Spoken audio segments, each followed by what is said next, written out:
The CEO of the company, Richard Hale, froze mid-step outside the main conference room. His hand hovered near the door handle, forgotten. He wasn't supposed to hear any conversations in the hallway this early. Meetings hadn't started yet. Most of the staff hadn't even arrived. And yet, there was a voice. Clear, calm, confident. Fluent Japanese.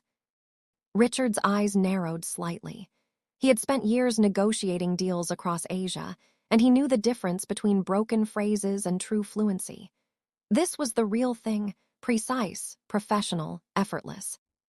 He turned slowly toward the sound. Down the hall stood Miguel, the janitor. Blue uniform neatly pressed. A mop bucket resting beside him like it always did. His phone was held casually to his ear, his posture relaxed, as if he were discussing the weather instead of international business. Yes, the contract terms are acceptable, Miguel said smoothly. Then, without missing a beat, he switched languages. Pero necesitamos confirmar los plazos. Spanish. Richard blinked. Miguel continued, his tone steady and respectful, now in French, then seamlessly into German, each language flowing as naturally as the last. There was no hesitation, no searching for words. This wasn't practice. This was mastery. Richard felt a strange tightening in his chest. He had spent decades building a global company, hearing top graduates, flying executives across continents for negotiations. And yet, standing just a few feet away, the man responsible for cleaning the floors was demonstrating more linguistic skill than most of the people in the boardroom. Miguel ended the call with a polite goodbye, slipped the phone into his pocket, and reached for his mop, completely unaware that the CEO was staring at him in stunned silence. Most employees, he was almost invisible. He arrived before the sun came up, when the hallways were still dark and quiet, and he left long after sunset when the offices were empty again. He moved softly through the corridors, pushing his cart, cleaning desks, emptying trash bins. He smiled politely when someone passed by, nodded with respect, and never interrupted a conversation. To them, he was simply the janitor. No one asked about his past. No one wondered where he came from. What they didn't know was that Miguel had once lived in 5 different countries, adapting to new cultures the way others learned new routes to work. His childhood was difficult, marked by poverty but filled with curiosity. His mother had been a gifted language teacher who couldn't afford a classroom, so she traded lessons for food, rent, or favors. Miguel listened from the corner of small rooms, absorbing every sound, every word. He practiced endlessly, repeating phrases under his breath, mimicking accents, studying grammar from borrowed books. Languages came to him naturally, like music. By the time he turned 25, Miguel spoke 9 languages fluently. He had plans, big ones. But life had other ideas.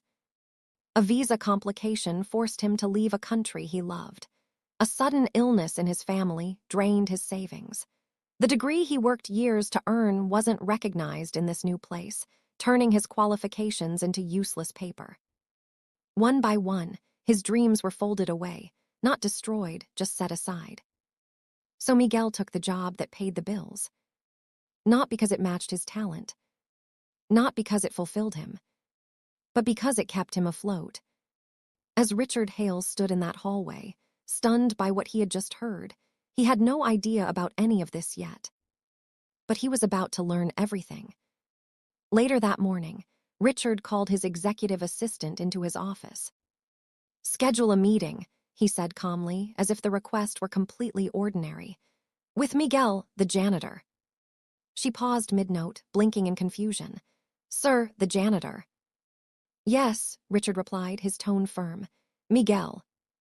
The assistant nodded slowly, still unsure, and left the office. Within minutes, the news began to ripple through the building. Whispers traveled from desk to desk. People leaned closer to one another, lowering their voices. Why would the CEO want to meet the janitor? Is he in trouble? Was there a complaint? When Miguel was escorted into the executive conference room, every head turned. Some employees watched with curiosity, others with pity. A few assumed it had to be a mistake.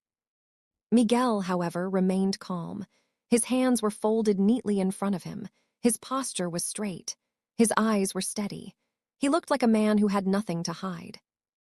Richard didn't bother with small talk. "How many languages do you speak?" the CEO asked directly. Miguel hesitated for a brief moment, not out of doubt but humility. Then he answered honestly. "9, sir." A few eyebrows lifted. Richard leaned back in his chair, studying him carefully. "Prove it." The room tensed. One by one, executives from different countries joined the video call. A manager from Shanghai spoke in Mandarin. A partner from Dubai followed in Arabic, then Italian, then Portuguese. Miguel answered every single one. Clearly, confidently, professionally. His tone shifted naturally with each language, matching accents, cultural cues, and formalities with ease. There was no hesitation, no correction needed. When the final call ended, the room fell silent. No clapping. No whispers. Just pure shock.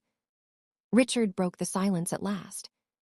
"Why," he asked quietly, "are you mopping floors?" Miguel met his eyes without flinching. "Because opportunity," he said calmly, "doesn't always knock the way people expect." That afternoon, Richard made a decision that stunned the entire office. He didn't quietly promote Miguel. He didn't send a polite email. He called an all-hands meeting. With hundreds of employees watching, Richard stepped onto the stage and invited Miguel up beside him. "This man," the CEO said, "has been cleaning our floors while carrying skills this company desperately needs." He paused. "That's not his failure, that's ours." Gasps rippled through the room. Richard announced that Miguel would be appointed head of international communications, effective immediately, with full support, training, and salary to match. Some employees looked embarrassed, others inspired, a few ashamed. Miguel stood still, overwhelmed, eyes glassy. "I didn't ask for this," he said quietly into the microphone, "but I won't waste it." The room erupted in applause. The story didn't end there. Miguel didn't just succeed, he transformed the company. Deals closed faster. Miscommunications vanished. New markets opened. But what people remembered most wasn't his promotion. It was the lesson. Talent doesn't always wear a suit. Intelligence doesn't always sit in the boardroom. And potential doesn't disappear just because it's overlooked. Months later, Richard admitted something in an interview. "I almost walked past that voice," he said, "and that would have been the biggest mistake of my career." Miguel still arrives early sometimes, not to mop floors, but to remind himself where he started. And every time a new employee joins the company, they hear,